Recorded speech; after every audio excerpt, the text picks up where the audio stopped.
ज्ञान और विचारों की इस विशेष गहन चर्चा में स्वागत है। हम सब अक्सर जब भी हमें मानसिक दृढ़ता या रेजिलियंस को समझना होता है तो हम बड़े-बड़े शोध पत्रों की तरफ भागते हैं। हाँ, या फिर मनोवैज्ञानिक लेखों का सहारा लेते हैं। बिल्कुल। लेकिन आज हमारे पास जो स्रोत है वो कोई अकादमिक दस्तावेज नहीं है। सही कहा। ये भावनाओं और जीवन के दर्शन से भरी एक बेहद शक्तिशाली साहित्यिक रचना है। हाँ। हम बात कर रहे हैं fortitude of the soul, the ghazals of Zarif की। और इसमें जरीफ जी की जो 2 गजलें हैं वो बहुत ही बहुत प्रभावशाली हैं। हाँ, पहली है किरदार और कलेजा और दूसरी समर्थन में जवाब। तो आज का जो हमारा मिशन है वो ये है कि हम इन गजलों की परतों को हटाकर उन गहरे अर्थों को समझें जो हमें एक मजबूत चरित्र का निर्माण करना और दर्द को अपनी ताकत में बदलना सिखाते हैं। बिल्कुल। तो चलिए इसे थोड़ा खोलकर समझते हैं। देखिए, यहाँ जो सबसे दिलचस्प बात है वो ये है कि ये कविताएं महज शब्दों की कारीगरी नहीं है। हाँ। जब हम इन गजलों की गहराई में उतरते हैं तो पाते हैं कि ये जीवन की चुनौतियों से निपटने का एक पूरा और व्यवहारिक दर्शन है, एक फिलॉसफी है। एक पूरा नजरिया है जिंदगी को देखने का। एकदम सही। आधुनिक मनोविज्ञान जिस कॉपिंग मैकेनिज्म की बात करता है ना, विपरीत परिस्थितियों में टिके रहने की क्षमता, इन गजलों में उसी बात को बहुत ही सीधे और दिल पर असर करने वाले अंदाज में पिरोया गया है। ये दर्शन सिर्फ तूफान के गुजर जाने का इंतजार करने के बारे में नहीं है। तो फिर किसके बारे में है? ये उस तूफान के बीच खड़े होकर खुद को नया आकार देने के बारे में है। वाह। और मुझे लगता है इस दर्शन की नींव ना, जो पहली गजल है किरदार और कलेजा, उसके मतले में ही रख दी गई है। हाँ, शुरुआती पंक्तियों में ही। बिल्कुल। शुरुआत कुछ इस तरह होती है, किरदार भी मजबूत है, कलेजा भी बड़ा है, मुसीबतों से लड़ना ही हमारा रास्ता है। ये पंक्ति सुनते ही ना दिमाग में एक बहुत ही स्पष्ट छवि बनती है। अगर हम रोजमर्रा की दुनिया का एक उदाहरण लें तो मैं इसे एक गगनचुंबी इमारत की तरह देखती हूँ। एक मजबूत इमारत। हाँ, अगर उस इमारत की नींव उसका किरदार जमीन के भीतर बहुत गहराई तक और मजबूती से बना है तो बाहर चाहे कितनी भी तेज हवाएं चलें वो इमारत अपनी जगह से नहीं हिलती। बिल्कुल। ऐसा लगता है जैसे कवि ये कह रहा हो कि जब चरित्र की नींव पक्की होती है तो मुसीबतों से लड़ना कोई मजबूरी नहीं रह जाता। वो जीवन जीने का एक स्वाभाविक तरीका बन जाता है। सही बात है। और अगर हम इस नजरिए से देखें तो ये पूरी गजल का एक वैचारिक आधार तय कर देता है। यहाँ सिर्फ बचाव की मुद्रा में यानी डिफेंसिव रहने की बात नहीं हो रही है। हाँ। अगर हम गजल के पहले और दूसरे शेर की तरफ ध्यान दें तो कवि की मानसिकता और भी स्पष्ट होकर सामने आती है। शेर है, जो डर के जीते हैं वो जीकर क्या दिखाएंगे, हमने तो खतरा देखकर ही कदम बढ़ाया है। खतरा देखकर कदम बढ़ाया है, ये बहुत गहरी बात है। बहुत गहरी बात है। ये एक बहुत ही उच्च स्तर की मनोवैज्ञानिक अवस्था है। मानवीय प्रवृत्ति हमेशा खतरे से दूर भागने की होती है, एक सुरक्षित कोना ढूंढने की होती है। हाँ, हम सब सेफ खेलना चाहते हैं। बिल्कुल। लेकिन यहाँ कवि एक अलग ही रास्ते की बात कर रहा है। खतरे को देखकर कदम पीछे नहीं खींचने हैं बल्कि जानबूझकर आगे बढ़ाने हैं। पर अगर हम इसे थोड़ा व्यावहारिक धरातल पर सोचें तो खतरा देखकर कदम बढ़ाना सुनने में तो बहुत वीर रस की कविता जैसा लगता है, पर असल जिंदगी में क्या ये जानबूझकर मुसीबत मोल लेना नहीं है? मेरा मतलब है, कोई भी सामान्य इंसान मुसीबत को देखकर अपना रास्ता क्यों नहीं बदलना चाहेगा? ये एक बहुत ही लाजमी सवाल है। असल में कवि यहाँ बिना सोचे समझे किसी खाई में कूद जाने की बात नहीं कर रहा है। तो फिर क्या अर्थ है इसका? वो उस डर की बात कर रहा है जो इंसान को कोई भी नया या बड़ा कदम उठाने से रोकता है। जब कोई इंसान हमेशा सुरक्षित रास्ता चुनता है तो वो कभी अपनी असली क्षमता को नहीं जान पाता। अपना पोटेंशियल नहीं समझ पाता। सही कहा। इसके तुरंत बाद का शेर इस बात को और साफ करता है। आंधियां आई तो किस्मत का इम्तिहान समझा, हमने तो हर तूफान से अपना रिश्ता निभाया है। रिश्ता निभाया है। हाँ, यहाँ रिश्ता निभाना शब्द पर गौर करने की जरूरत है। इंसान किसी अनचाहे मेहमान को सिर्फ बर्दाश्त करता है। बिल्कुल, हम चाहते हैं कि वो जल्दी चला जाए, लेकिन रिश्ता तो अपनों से निभाया जाता है ना। तूफानों को एक दुश्मन की तरह देखने के बजाय उन्हें एक ऐसे गुरु या साथी की तरह देखना जो कुछ सिखाने आया है, ये एक बहुत बड़ा वैचारिक बदलाव है। सच कहूं तो तूफान से रिश्ता निभाना ये सोचने का एक बिल्कुल नया नजरिया है। मतलब मुसीबत आई है तो उससे भागना नहीं है, उसके साथ बैठना है, उसे समझना है। बिल्कुल। और यही बात मुझे गजल के अगले हिस्से की तरफ ले जाती है, जहां एक पंक्ति ने मुझे सच में बहुत सोचने पर मजबूर कर दिया। कौन सी पंक्ति? तीसरे शेर में कांटों भरे राहों में संभल कर चलने की बात है, और फिर चौथे शेर में कवि कहता है, दर्द ने तोड़ना चाहा पर हम टूटे नहीं, हमारा जिगर ही हमारी सबसे बड़ी दवा है। आहा, बहुत खूब। हम तो हमेशा यही मानते आए हैं ना कि जब चोट लगती है तो बाहर से कोई मरहम चाहिए होता है। हाँ, कोई सांत्वना दे, कोई मदद करे। लेकिन यहाँ कवि कह रहा है कि हमारा जिगर ही हमारी दवा है। इसका असल जीवन में हम क्या अर्थ निकालें? देखिए, अगर हम इसे आज के समाज के परिप्रेक्ष्य में रखकर देखें तो ये एक बहुत ही गहरा संदेश है। आज के दौर में एक शब्द बहुत चलन में है, टॉक्सिक पॉजिटिविटी या कोरी सकारात्मकता। हाँ, वो जो कहते ना कि हमेशा बस खुश रहो, पॉजिटिव सोचो। बिल्कुल। इसमें इंसान को सिखाया जाता है कि दर्द को नजरअंदाज करो, हमेशा मुस्कुराते रहो और दिखावा करो कि सब कुछ ठीक है। लेकिन ये शेर उस खोखलेपन को नकारता है। कवि ये स्वीकार कर रहा है कि दर्द ने तोड़ना चाहा। वो दर्द की सच्चाई और उसकी ताकत को कम नहीं आंक रहा है। मतलब दर्द तो है और वो असली है। एकदम असली है और वो तोड़ भी सकता है, लेकिन उसका इलाज किसी बाहरी सहारे या किसी कृत्रिम सांत्वना में नहीं है। बाहरी दवाएं या लोगों के सहारे कुछ समय के लिए आराम दे सकते हैं, पर वे स्थायी नहीं होते। हाँ। असली इलाज इंसान के अपने जिगर में है, उसके भीतर के साहस और संकल्प में। सही कहा। जब कोई व्यक्ति अपने ही हौसले को अपनी दवा बना लेता है तो उसे बाहर की दुनिया आसानी से नहीं तोड़ सकती। ये बहुत ही कमाल का नजरिया है। दर्द को नकारना नहीं है, बल्कि उसे अपने भीतर की आग से बेअसर करना है। बिल्कुल। लेकिन जब इंसान इतना कुछ सहता है तो स्वाभाविक है कि दुनिया ये देखकर हैरान होगी कि वो अभी भी कैसे खड़ा है।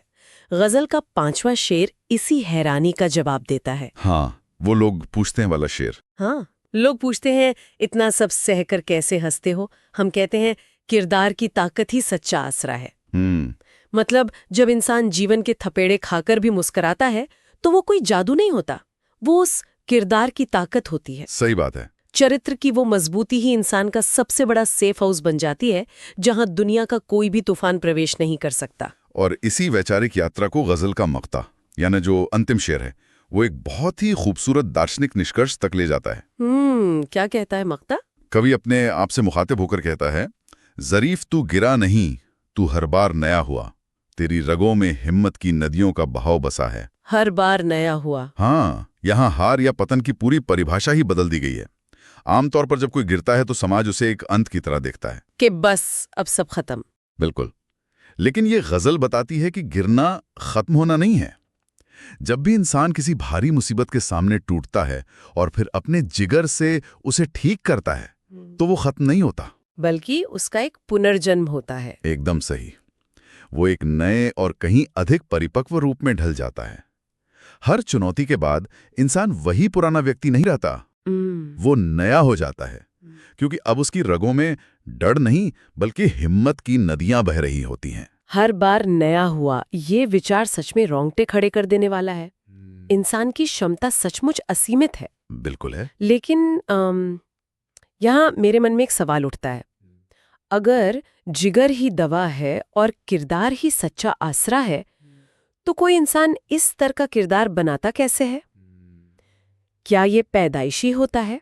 सौभाग्य से हमारे आज के स्रोत का दूसरा हिस्सा इसी सवाल का जवाब देता है। हाँ, दूसरी गजल। हाँ, दूसरी गजल जिसका शीर्षक है समर्थन में जवाब, वो पहली गजल के विचारों की केवल पुष्टि ही नहीं करती, बल्कि उनके निर्माण की प्रक्रिया भी समझाती है। बिल्कुल। और मैं कहूंगा कि ये दूसरी गजल एक तरह का बौद्धिक दर्पण है।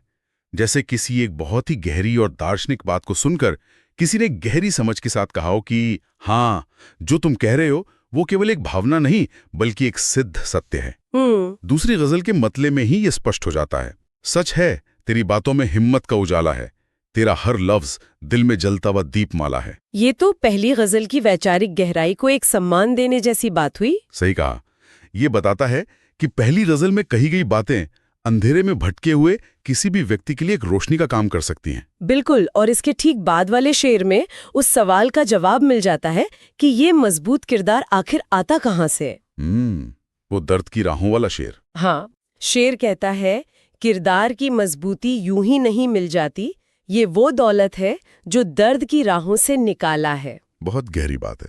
यहाँ जो निकाला है शब्द का प्रयोग हुआ है ना, वो मुझे खनन प्रक्रिया यानी माइनिंग की याद दिलाता है। माइनिंग कैसे? जैसे सोना या हीरा जमीन पर यूं ही बिखरा हुआ नहीं मिलता। उसे पाने के लिए जमीन के बहुत नीचे भारी दबाव और घोर अंधेरे में खुदाई करनी पड़ती है। बिल्कुल।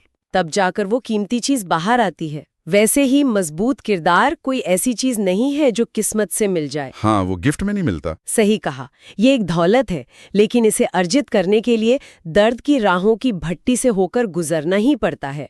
ये एक बहुत ही सटीक और गहरा रूपक है। अगर हम इस खनन वाले विचार को और गहराई से देखें तो ये स्पष्ट करता है कि बिना तपे कोई भी चीज कुंदन नहीं बन सकती। बिल्कुल नहीं। इंसान जब तक संघर्ष के दबाव को महसूस नहीं करता, तब तक उसके भीतर छिपी हुई मजबूती बाहर आ ही नहीं सकती। दर्द वो औजार है जो फालतू की चीजों को काटकर एक ठोस चरित्र को आकार देता है। और जब एक बार ये दौलत हासिल हो जाती है, तो इंसान का बाहरी दुनिया के साथ तालमेल ही बदल जाता है। इसी बात को आगे बढ़ाते हुए अगले शेर में कहा गया है, कलेजा बड़ा हो तो मुसीबतें भी सर झुकाती हैं, जिसने तूफानों को गले लगाया वही असली मतवाला है। मुसीबतों का सर झुकाना, ये कितनी सशक्त छवि है ना? इसका सीधा सा मतलब ये है कि चुनौतियां आकार में बड़ी या छोटी नहीं होती, बल्कि उन्हें देखने वाले का कलेजा ये तय करता है कि वे कैसी लगेंगी। बिल्कुल नजरिए की बात है। अगर इंसान का हौसला पहाड़ जैसा हो तो कोई भी बड़ी से बड़ी मुसीबत उसके सामने बौनी लगने लगती है। और फिर वही तूफानों को गले लगाने की बात आई है। कवि उसे असली मतवाला कह रहा है। दुनिया सामान्य तौर पर तूफान देखकर अपने घर के दरवाजे बंद कर लेती है, छिपने की जगह ढूंढती है, लेकिन ये मतवाला इंसान बाहें फैलाकर उस तूफान का स्वागत कर रहा है, क्योंकि उसे पता है कि यही तूफान उसे और ज्यादा तराशने आया है। बिल्कुल। और यहाँ एक और बात समझने वाली है। ये जो मतवालापन है, ये कोई पागलपन या मूर्खता नहीं है। ये एक बहुत ही सोची समझी दार्शनिक अवस्था है। जो व्यक्ति इस अवस्था तक पहुंच जाता है, उसके पास एक बहुत ही दुर्लभ हुनर आ जाता है। कैसा हुनर? आगे के शेर में कवि इसी हुनर की बात करते हुए पहली गजल के विचार को और दृढ़ करता है। दर्द को दवा बना लेना हर किसी से न हो पाए, ये हुनर उसी के पास होता है जिसका इरादा निराला है। जिसका इरादा निराला है। ये पंक्ति इस बात को स्पष्ट रूप से स्वीकार करती है कि ये कला आसान नहीं है। हर कोई इस स्तर तक नहीं पहुंच पाता। ये सच है। जब भारी मुसीबत आती है तो अधिकतर लोग उस दर्द के आगे घुटने टेक देते हैं या फिर उनके भीतर कड़वाहट भर जाती है। हाँ, लोग बिटर हो जाते हैं। बिल्कुल, वे उस बैस को जीवन भर एक बोझ की तरह ढोते हैं। सही कहा। लेकिन जिसका इरादा निराला होता है, जो साधारण सोच से परे देख सकता है, वो उस दर्द की ऊर्जा को दिशा देना जानता है। वो उस कड़वाहट को एक ऐसी दवा में बदल देता है जो उसे आगे के हर युद्ध के लिए और भी ज्यादा सुरक्षित कर देती है। हाँ। और जब कोई इंसान दर्द को दवा में बदलना सीख जाता है, तो उसके व्यक्तित्व में एक अजीब सी शांति और एक खास तरह की हंसी आ जाती है। बिल्कुल। इसी रहस्य को दूसरी गजल के सबसे खूबसूरत शेर में खोला गया है। हाँ, मुझे याद है वो पंक्ति जहाँ हंसी का असली राज बताया गया है। कवि कहता है, लोग हंसी का राज पूछें तो बता देना, तू वो है जिसके दिल में सब्र का समंदर पाला है। सब्र का समंदर। ये सब्र का समंदर या ओशन ऑफ पेशेंस, ये रूपक अपने आप में एक पूरा ग्रंथ है। हम अक्सर ऐसे लोगों को देखते हैं जो बड़ी से बड़ी उथल पुथल के बीच भी शांत रहते हैं, मुस्कुराते रहते हैं। उन्हें देखकर ऐसा लग सकता है कि शायद इनके जीवन में कोई दुख नहीं है, या ये बहुत ही उथले लोग हैं जिन्हें चीजों की गंभीरता समझ नहीं आती। हाँ, लोग अक्सर गलत समझ लेते हैं। बिल्कुल।